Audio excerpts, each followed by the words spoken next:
Bismillahirrahmanirrahim. Assalamualaikum warahmatullahi wabarakatuh. Waalaikumsalam. Hatur nuhun kana waktosna dina kesempatan ieu. Insyaallah bade ngamulai panginkeun kanggo nami-nami pengetahuan urang dina khususna kanggo tema nu ayeuna perkawis harta.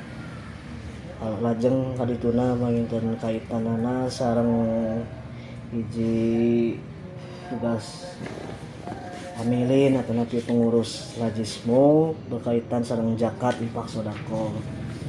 Kumargi panginten ieu urang terus ngaluncurkeun buku saku pantos ieu janten hiji amanah urang sadaya kanggo langkung uninga perkawis zakat. Mangga dinten ayeuna mangga nyangakeun panginten ka pengurusana. Ampun banyak. Saya banyak. Bismillahirrahmanirrahim. Assalamualaikum warahmatullahi wabarakatuh. Waalaikumsalam. Alhamdulillah. Alhamdulillahilladzi anzala as-sakinah fi qulubil mu'minin yazdadu imanan ma'a imanihim walillahi junudus samawati wal ardh wa kana Allahu aliman hakiman. Asyhadu an la ilaha illallah wahdahu la syarika lah wa asyhadu anna Muhammadan abduhu wa rasuluhu alladzi la nabiyya ba'dahu. Rabbi shrah li sadri wa yassir li amri wa hlul 'uqdatam min lisani yafqahu qawli. Pangijab acara anu pribados dihormat guru pribados ketua Lajis sareng Pak Asep pribados dihormat ada siapunten cumarios tipayun lumasar karena amanah buku sanes dumasar kana kailmuan naon anu janten landasan tiktolak ayana ieu kajian beunteun tina raga bertanggung jawabkeun keilmuan oge bertanggung jawabkeun naon anu kantos diserat dina buku ieu. Mudah-mudahan ke kapayun biasa saling emutan, saling ngadukung, saling koreksi, oge saling masing-masing masukan dina ieu acara sharing kajian ba'da Jumat sepados urang langkung kaya dina sisi pengetahuan. Kajian ieu pada akhirnya muka deui memori 2 tahun kapangkan ketika kedapang ibu di Merdeka esok kene naon searching ka itu ka dieu fasilitasan internet anu sarebetan gitu. Sareng anu teu sempet katuliskeun di dieu kumargi pribados bingung ngabahasakeun ku bahasa tulisan bilih bisi kadang-kadang sesuatu teh jelas kene teu dijelaskeun dibatan ku ditulis gitu Pak. Sehingga kemudian kumaha carana ngabubuh bahasa supaya bahasa ieu keuna gitu ka anu diajak ngobrol oge keuna kanu diajak dialog dina buku ieu. Bilih bisi asa amon cek urang alus cek batu ngajak kalah jadi rieuh macam buku ieu teh lain kalau buku ngarti tah. Pilih kitu gitu. Hingga panginten aya sabaraha hal anu teu ditulis di dieu anu mudah-mudahan janten bahan kajian dina neut ayeuna. Janten bahan renungan oge pikeun urang sadayana. Nanging sita acan kadinya sekali deui posisi pribados di dieu panginten atas nami atas nami penanggung jawab atau napi penanggung jawab tulisan sanes posisi mentor atau napi tutorna atau lebih kadinya sebab kapungkur ge Pandri Rasul teh pernah manggil murid gitu nya ka sahabat ka obat tukana teh terus we manggil sahabat cenah sekolah sahabat gitu nya rencangan sadayana hingga panginten teu menutup kemungkinan masih kena aya uang anu masih bisa ditambah tina cariosan pribados ka payuna. Satu acan oge panginten kana ngakaji ieu buku pribados sok sering ngadugikeun dina berbagai majlis ilmu utamina nu nembe ngawitan atanapi nembe mengkaji sesuatu bahwa pertama kali kudu diinstal ketika mencari ilmu adalah adab gitu kan. Kadang-kadang orang nginstalkeun ilmu, nginstalkeun harta dina awak orang, tapi adab jeung akhlakna teu diinstal, teu kainstal gitu. Pada akhirnya ilmu dan harta dan materi itu menjadi sasaran utama gitu. Padahal sasaran utama dari agama adalah adab dan akhlak. Sehingga kayak panginten kapayun orang bakal menakan hiji fenomena kantos napakuran ibados. Nah si Allah teh nyieun Al-Qur'an gitu henteu sistematis. Bab salat tunggu, bab zakat tunggu, bab saum ungguna beuti aclog gitu. Salat diselipkeun dina harta selipkeun kana keluarga selipkeun kana saum. Jeung saskantana diacak siga kitu. Nu mereka penak ayeuna ketika diajar tentang ilmu pendidikan, ternyata saurna ketika Allah masiehan ayat-ayat nu jeglog, bahkan ayat tentang harta ieu disebar di berbagai ayat, di berbagai surat. Di antarana ternyata Allah teh ngadidik manusia teh lain ngadidik tarangna hungkul, tapi Allah teh ngadidik adab, akhlak, jeung hawa nafsuna. Hawa nafsu eta kadang-kadang dijieun, kadang-kadang teu, kadang-kadang aya, kadang-kadang dominan, kadang-kadang teu, sehingga Allah ketika ngomongkeun harta selipkeun ayat tentang sholat, ketika ngobrolkeun harta selipkeun tentang sedekah, ketika ngobrolkeun tentang materi selipkeun deui ayat tentang keakhiratan. Tah ieu panginten jadi renungan khusus kang pribadi oge panginten. Ternyata sasaran utama Islam oge di antaranya adalah adab jeung akhlak eta nu kadang-kadang terlupakan gitu ketika orang nginstal sesuatu karena hati urang sadayana. Termasuk siga panginten pribadi nganalogikeun adab jeung akhlak teh ibarat semadap lah lamun tina komputer mah Pak Ngarsa Andri gitu nya. Lamun tanpa semadap eta mau ka saya penyakit kan leuwih baik teu diinstalkeun antivirus moal kada teh aya virus gitu. Pada akhirnya nauzubillah mudah-mudahan urang teu ambon ku ilmu hungkul, teu ambon ku harta hungkul, teu ambon ku kepemilikan orang yang aya adab jeung akhlak anu kudu diinstal. Nah di antawisna para ulama sepakat ya di antawisna dua adab utama seseorang dalam berislam adalah nuka hiji jujur, saurna teh nuka dua tawadu. Kita panginten nuka pribados ka antos kabaca. Jujur naon? Jujur ka dirinya nya selaku manusia meureun. Dengan ilmu ya selaku manusia ya pokona aya naon aya salahna, aya sisi di mana kebenaran itu datang di orang lain. Namun teu jujur kitunya sulit ilmu itu napol dina awak urang. Jujur atas nama bedituna, jujur atas nama hamba, jujur atas nama karena potensi diri, jujur karena kelemahan diri, kata teh berat teh gitu. Teu ngomongkeun mah teu ngomong ke diri sorangan eta namanya berat abdi gitu. Jujur karena hal eta teh gitu. Jujur sidik teh gitu. Sabab tina sidik ieu, tina jujur ieu munculkeun sifat-sifat nu lain. Juhud, qanaah teh muncul tina jujur ieu saha ulama saha ibadah sih. Kedua tawadu nya eta mah teu dijelaskeun deui insyaallah. Pada ininya eta dua hal eta panginten anu janten instalan awal ketika urang milariana naon, ketika urang ikhtiar di muka bumi ieu. Gitu panginten Pandri. Kenaan kana harta pangintennya saterang pribados nya supaya mau kita dites mudah-mudahan sami persepsi kana ieu. Ada akhlak ieu. Ya panginten ngeunaan harta ieu tina bahasa Al-Qur'an pribados berangkat tina harta ieu supaya urang sapersepsi yang sama ketika urang ngelola zakat, ketika urang ngelola amil sebagai amil zakat, bahwa ternyata aya harta-harta Allah anu bertebaran di muka bumi. Nu kadang-kadang urang mah merasa bahwa urang teh menta, padahal cek bahasa Al-Qur'an, cek bahasa Allah bahwa teh harta Allah kudu dicokot gitu. Kadang-kadang urang sungkan gitu, kadang-kadang atau bahkan kadang-kadang urang merasa mentaan wae gitu nya. Nah kan hiji eta nu kadua kadang-kadang masihan mental ka urang sadayana misal terlalu berlebihan-lebihan atau terlalu berlebihannya ketan gitu. Nah sehingga panginten pribados ngaguay iki dina hal ieu Islam memandang utuh harta sebagai tarhib, oke sebagai tarhib itu siga kumaha. Toh kebanyakan ternyata kupi bados digali mah ternyata harta teh sebagai tarhib, sebagai kabar gembira seueur pangri.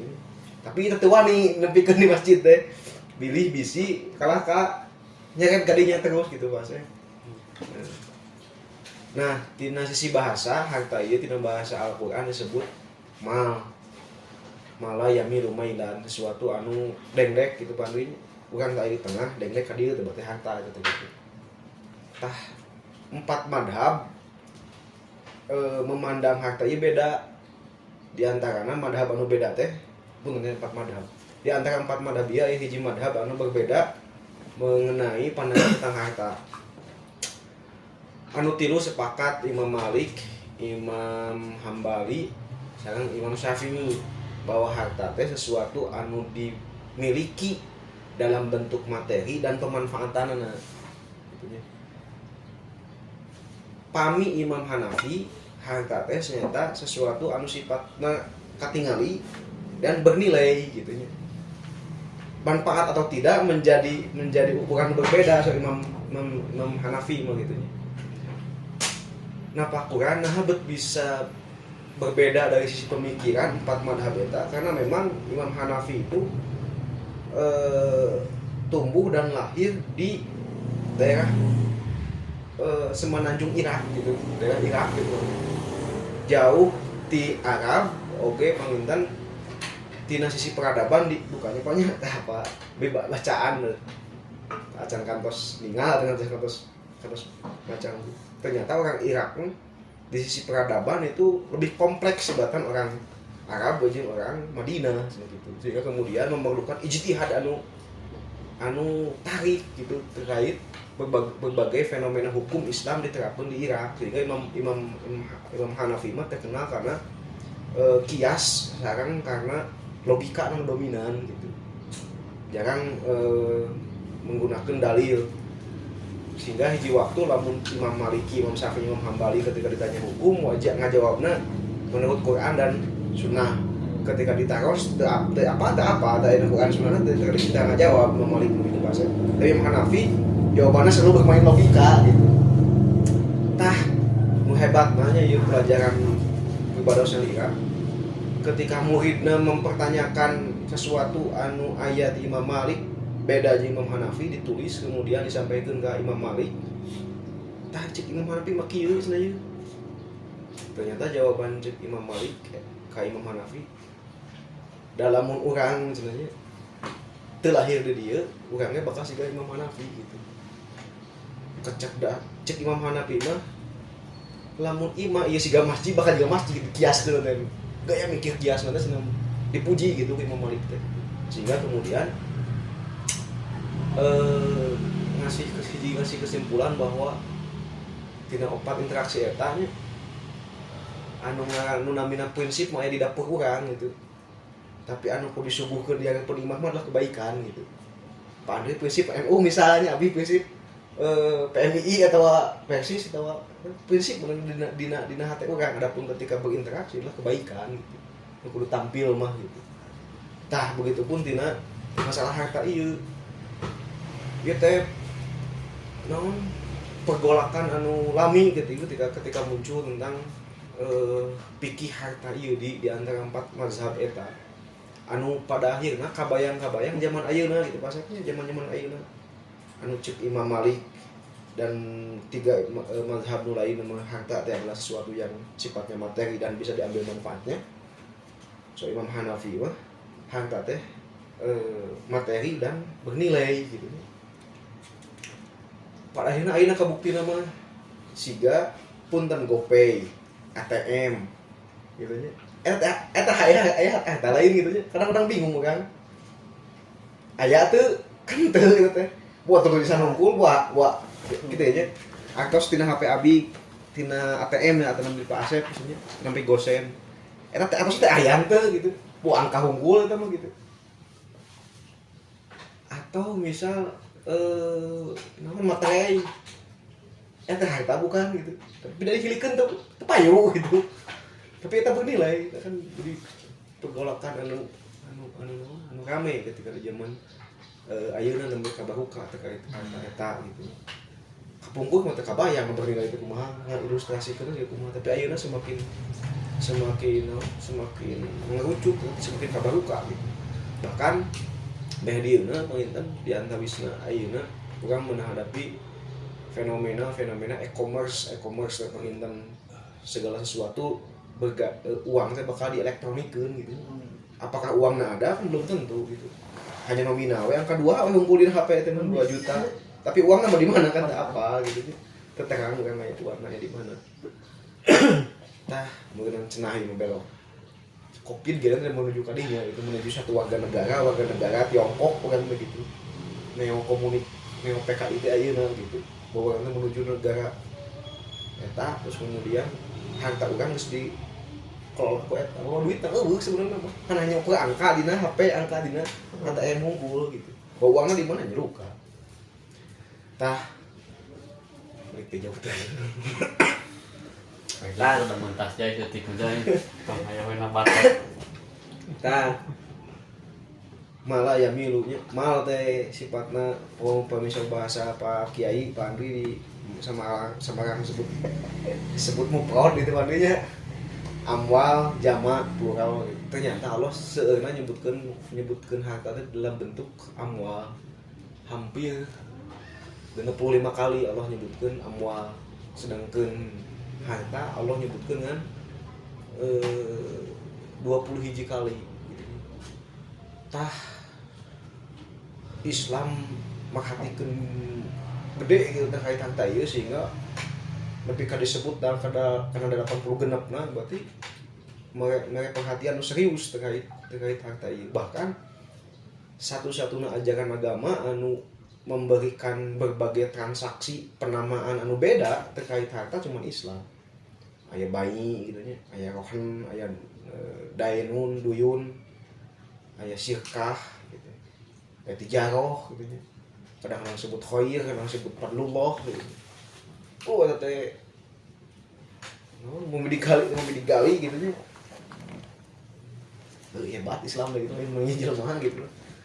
Allah kadang-kadang nyebut harta teh fadlullah, utama di Allah khair, tapi kadang-kadang disebut tawanan harta teh. Nah, maka panginten di antawisna ieu pribados masihan namanya informasi terkait penamaan harta ieu. Ternyata di antara berbagai penamaan teh mayoritas Allah memberikan tarhib, berita gembira terkait harta ieu teh lain targhib gitu kan. Mungkin wae salah satu alasannya di antaranya adalah bahwa Allah husnudon ka urang sebelum neangan harta teh tadi teh adab jeung etikana geus ka install gitu na awak urang. Atau mungkin wae Allah saking santuna Allah berharap bahwa urang teh memandang ieu teh positif dengan segenap perangkat sifat anu melekat pada harta itu. Ulah nebikeun ka harta itu bersifat sendirian gitu. Pan sebaik-baiknya manusia itulah sebaik manusia yang mengumpulkan banyak kebaikan. Mun Pak Andri jiwa pimpinan dan sae nya kudu nampa sifat kedermawanan, sifat naon kasolehan. Pemimpin gua alus meureun nampa kedermawanan mah daek usik gitu kan ya. Kenapa sifat anu ketawaduan mau kan teh untuk aing nah kata gitu kan ya. Akhirnya kan berdiri tunggal menjadi fasilitas sia-sia. Itu nampak seluruh sifat kebaikan dalam satu jiwa dan dipuji ku Islam teh. Eta lah panginten anu salajengna nah we bados ngarugikeun bahwa Allah memandang positif terkait harta ieu pilih bisi kitu nya. Sapangantos urang install terkait adab jeung akhlak tentang etika harta terus kemudian Allah gambar tarhib berita positif ternyata urang ngajauhan pada akhirnya anu ngelola harta ieu adalah seperti ayeuna kondisi siga ayeuna umat-umat anu nakal dina pengelolaan harta itu. Kumaha carana harta itu bergulir di antara makanehanana. Nah di antarana teh meureun cenah ayeuna Covid teh cenah kitu nya adalah semua carana barang harta itu berputar di antara orang Tiongkok kumpul gitu. tidak di orang muslim hanya sebagai user, sebagai pengguna gitu maksud. Transaksi kan selalu kayak kopi jadi beli online gitu, segala lupa jadi online, uang soalnya ke nyimpen atau di bank karena ATM pun bisa tina HP, dan karena kan itu salah satu propaganda aranjeun gitu. Si gatol kan etol cat sisa 5.000 deui kan teu kapake di mana 5.000 deui ngendap kan terus bentuk bodi makan hanana gitu uang teh gitu eta lah. Mudah-mudahan yang di antara orang penginten bisa meyakini ada hal-hal anu positif saparosna nginstalkeun dua sifat. Terus penginten anu salajengna saparosna pengertian, kadang-kadang Allah masihan kedudukan harta ieu ngaidofahkeun teh nyandarkeun harta nusaha. Kadang-kadang dalam bentuk harta unggul, mal atau amwal, atau kadang-kadang diidofahkeun karena bentuk kepemilikan amwalihim, amwalakum, harta maranehanana, harta aranjeun, harta kalian. Tah begitupun tidak penggunaan zakat khud min amwalihim kan ya. Di antara harta mereka gitu. Tah kepemilikan saha mereka dinya teh gitu. Nah, atau almalu wal banun, harta jeung budak gitu. Harta nu mana tah sebagian bacaan abdi kitu nya ngadugikeun lamun sifatna teu aya diidofahkeun karena bentuk kepemilikan saha eta harta-harta anu sifatna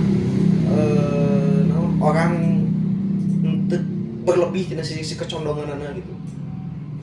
Tapi lamun geus make idofah eta berarti geus condong teh geus pisan gitu berarti gitu. Urang tah ieu teh gitu nya. Tak kopi teh urang gitu. Sehingga kemudian lamun hayang nguyuk teh kudu lah gitu. Beda jeung bensin kan ini amwal. Yang dipakai kan teh gitu. Teh teuing gitu baru. Eta dia antara kadinya gitu nya. Sawiosna sekarang pribados. Ibarat kopi sang rokok atau rokok jeung bensin, rokok kadang-kadang nyapun dan misal gitu nya.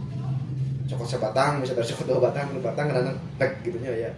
Kita ai bensin kan amwal eta mah mah hungkul eta mah harta hungkul. Artinya ya tidak terlalu condong ke kana hal eta. Nantinya gitu meureun Andre eta mah beda pendapatna eta, terus kemudian kedudukanna siga kitu. Terus kemudian yang terakhir kan mau membuka diskusi mungkin 15 menit cekap bahwa Islam teh agama bumi, agama langit, sehingga kemudian Allah masihan prototipe, Allah masihan model orang anu bisa mengendalikan harta ieu gitu. Ulah dugi ka Islam masihan segenap aturan tapi aya teh jelema nu kituna gitu kan kayak gitu maksudnya. Nah, ternyata Allah masihan prototipe orang-orang sebelum urang ternyata di antawisna Utsman bin Affan yang Abdurrahman bin Auf gitu anu berhasil naklukkeun ya harta, sehingga Ali bin Abi Thalib ketika ngaibakan Abdurrahman bin Auf kajenatna nyarios anjeun geus naklukkeun sesuatu anu ku batur hese ditaklukkeun gitu.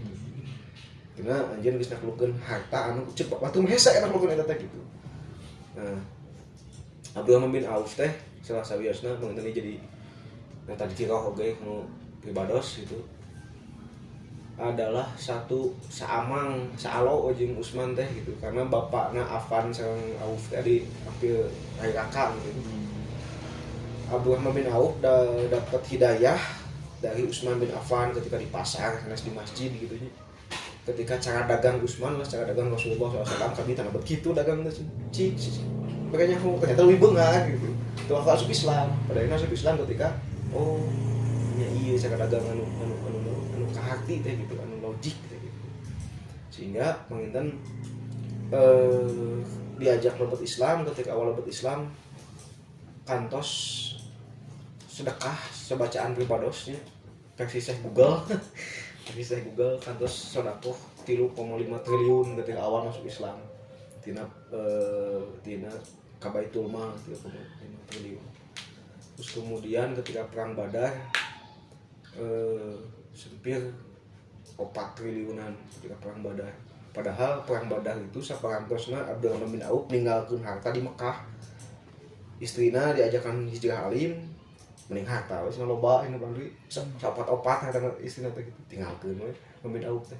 Tina perang Badar tekung silami kan ketika Rasul di Madinah perang Badar bisa sedekah 4 triliun. Tereh percepatan uang teh nah betul bisa gitu. Istilahna namun cek guru abdi mah gitunya. Si bapak eta mah batu kayak jadi duit tileun ka si eta beli ka Padri mikeun naon ka Padri jadi duit lah gitu saking ku bisa ana ngelola sesuatu Maksudnya tuh. tah eta pangintennya udah minta salah wes kuncinya mudah-mudahan jadi motivasi pikeun urang di antawisna nyata bahwa kasab urang pekerjaan urang bisnis urang tidak murni bisnis insani atau kerja insani atau kasab insani. Segala sesuatu pasti berbau bisnis ilahi atau kasab ilahi. Eta anu diinsta ka Abdurrahman bin Auf ketika anjeunna ngalaksanakeun kegiatan usahana. Orang selalu lupa bahwa anu ngadatangkeun rezeki teh usahana, tapi Allah nu ngagerakeun hati jelema gitu.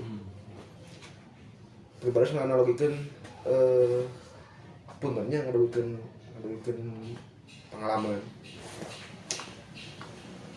naik angkot tadi di mana di Senagiran naik angkot iya angkot anu tumpakan ieu angkot tuntukan di Mandua aya penumpang 2 disohopot ku si ieu teh kitu tukang teh gitu sohopot pada akhirna nu ieu ngoyo teh tak apa lah diharap S10 gitu ya cek sih ya tapi nggak woket kan ini mau ini anjing kenapa kira aing mau nyobot anjing aing mau nyobot atau 2 pedagang yang sama dagangan yang sama produknya sama pelayanan sama tapi kadang-kadang ya bisa kan kadang kamu ditanya kasih iya we duka kumaha gitu dah Allah ngagerakeun hata jelema gitu Bang atau pengalaman Kenapa aja ya mah jadi naon anu ngancem gitu nya pak pokoknya supir angkot bisa gua supir angkot gitu naik di mana di Bumi Asri 2an nih si bapak sepuh lah tiba-tiba di Pertamina aya ini gitu megah sigana tadi bukan tadi dari suat lah ya mang cenah biasa naik tapi cina jurusan nanti kalau pista sana simpang 5 kan kayak simpang 5 tapi mau ya gitu ke wajah di luar jurusan yang mau ya gitu sih gak ada mentak tadi luar ayat ceritakeun gitu maka aduh itu si mang nanti minta izin ke tukang wow yos nah itu keduaan aja ya bisa bapak-bapak juga aktivitas juga udah lebih gitu ya yos sudah belacat kayak itu di rel ayam muatan 2 terus si supir angkot pak cenah bade ka otis teh heula mau jadi khusus turun deui 2 kali teh kudu teh di Pemda anu megat deui bade ka otis teh heula mau cenah khusus mau ditilu belacat ka otis teh untuk izin ka supir mana supir Cipanas wih dari Simpang 5 begitu di Simpang 5 turun sahabat menurun ke ini wih di Simpang 5 si bapak-bapak turun udah ketinggalinya disebutkan mentak dari mata harus bening tapi dari hati jumlah nanya si bapak-bapak ngalukan atas 300.000 tidak simpan tadi Allah menggerakkan hati jelema gitu nya menggerakkan hati seseorang untuk mengeluarkan uang bukan masalah uang tapi ialah mekanisme Allah ngagerakkeun hati orang gitu. Da eta cari mah urang minus sedih katanya. Lu kegeri si bapak si supir angkot ngadeg-deg gitu. Coba lamun tadi urang ini pun paling menang 30.000 bener gitu. Itu supir nu tadi gitu. Segala gitulah Allah ngagerakkeun hati seseorang ketika dalam kasab maupun dalam bisnis eta nu dilakukan ku Abdurrahman bin Auf. Sehingga kina dagang awal sebagai reseller dengan jual harta batu domat pangicakeun eta bisnis ilahi. Anu kadua kunci bisnis kurang bin awuk kadang-kadang berbicara skill gitu nya. Walaupun skill perlu gitu, tapi kadang-kadang aya faktor sosial ketika seorang ingin sukses tina kasab maupun tina bisnisna. Orang-orang Yahudi jeung Nasrani anu ngahembuskeun ka urang tong mamawa Islam ka pasar, tong mamawa Islam ka tempat dagang, tong mamawa Islam ka tempat pagawean, saneungkeun makarehanana rata-rata Bill Gates anu baleunhar, terus kemudian pengusaha anu baleunhar rata-rata gaduh yayasan filantropi, gaduh perusahaan sosial. Artinya jiwa pengusaha mah ketenangan jiwa ketika masih hanti perlu eta gitu, pasti dukanya bahasa eta gitu. Ketenangan jiwa kanggo memberi itu menenangkan jiwa teh perlu eta gitu. Jiwa pengusaha anu sifat hatena fluktuatif, rugi untung. Ketenangan itu nu diantaranya perlu diinstal ketika mencari harta. Terakhir katilu penginten abi ngadugikeun bingung kamari, orang selalu lupa ketika melihat suksesnya Abdurrahman bin Auf adalah kerja sendiri. Bahwa suksesnya Abdurrahman bin Auf di usaha, Usama bin Auf di bisnis adalah sebagai aktor operator, sebagai pelaku unggul. Adapun kingmaker, kingmaker banyak itu pasti tahu kingmaker. Anu ngadesen, anu nempatkeun, anu masian trik jeung cara adalah Nabi gitu. Orang selalu memandang kesuksesan Ali itu adalah murni kecerdasan akal sendiri, padahal itu adalah desainan Nabi gitu. Bahwa Ali kudu jadi mufti, Abdurrahman bin Abbas ketika sholat miluan, sholat sebagian bangor gitu. Sehingga orang menemukan hadis-hadis tentang sholat teh jarang di sahabat nu dewasa. Sahabat nu dewasa milu sholat, bandri itu milu sholat menyidik Nabi kieu hukum teh. Ternyata hadis-hadis tentang sholat mah kan di sahabat anu kecil nu barudak kene, oh Nabi teh sholat teh kitu, kapelong anjeunna gitu. Sahabat nu lain dewasa mikir ikut sholat, sahabat nu leutik kan merhatikeun Nabi sholat. Tah, ieu panginten naon PR urang dina dalam hal gerakan ge beunang ayeuna. Kingmaker nu saha? Nungguan Pak Andri sebagai kingmaker anu nempatkeun antum di ekonomi syariah, yang tadi masjid ada di mana kan dekat Doain aja. Ya Pak, dekat petakeun gitu nya. Lanjutkan. Masjid gitu nya. Jadi itu kan jadi ulama saha anu jadi umaro saha anu pengusaha bisnis saha dan satu komando ketika cek Rasul jihad hijrah kan hijrah sedaya. Kadang-kadang mikir bahwa hijrah dan sebagainya itu kan fenomena individu, padahal peran Rasul ageng dina hal kontribusi kan individu masing-masing anu aya di sekitaran Rasulullah sallallahu alaihi wasallam.